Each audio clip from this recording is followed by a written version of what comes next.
Yes, Your Honor. We'd like to make a record, if that's okay with Your Honor. First, we'd request immediate, expedited discovery in this case. The people have had this case for about almost 3 weeks, and that's more than enough time to gather as much information as they can give to us, especially now that we have two proceedings that we have to answer to, one of them being death eligible. So we are requesting that we get immediate discovery of the New York City Police Department and FBI and federal and state documents. And the second thing I want to make a record of, Your Honor, is I'm very concerned about my client's right to a fair trial in this case. He's being prejudiced by some statements that are being made by government officials. Like every other defendant, he's entitled to a presumption of innocence, but unfortunately, the way this has been handled so far, his rights are being violated. And as you know, Your Honor, there's a wealth of case law guaranteeing his right to a fair trial, but none of the safeguards have been put in place yet here. In fact, it's just the opposite of what's been happening. He's a young man, and he is being treated like a human ping pong ball between two warring jurisdictions here.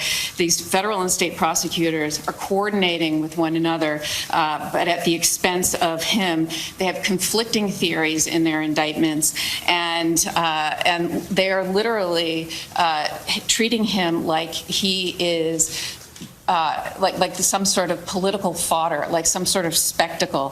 He was on display for everyone to see in the biggest staged perp walk I've ever seen in my career. It was absolutely unnecessary. He's been cooperative with law enforcement. He had been in custody for over a week. He waived extradition. He was cooperative at all accounts. There was no reason for the NYPD and everybody to have these big assault rifles that, frankly, I had no idea was in their arsenal.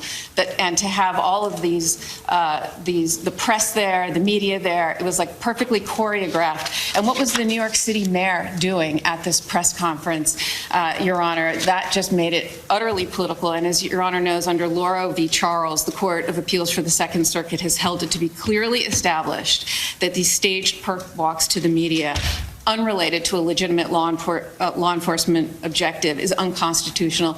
And I submit there was zero law enforcement objective to do that sort of perp walk. There's absolutely no need for that whatsoever.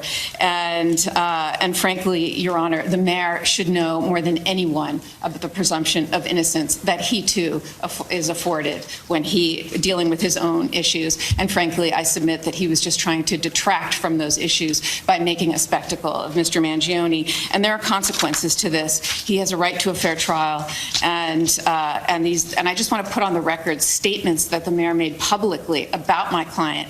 Nothing saying alleged, for example, and he said, I wanted to send a strong message with the police commissioner that we're leading from the front. I'm not going to just allow him to come into our city. I wanted to look him in the eye and state, you carried out this terrorist act in my city, the city of New York that I love.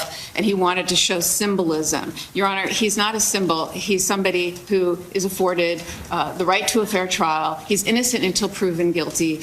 And the mayor was talking to jurors, future potential jurors that elected him. Those are the people that elected him, that he is talking to and calling this man a terrorist. So, Your Honor, I just want to make a record of this and put everyone on notice that this has to stop. And my client is entitled to a fair trial and the presumption of innocence. And we're going to fight these charges, whether it's in the state or federal, to the fullest extent. Thank you, Your Honor.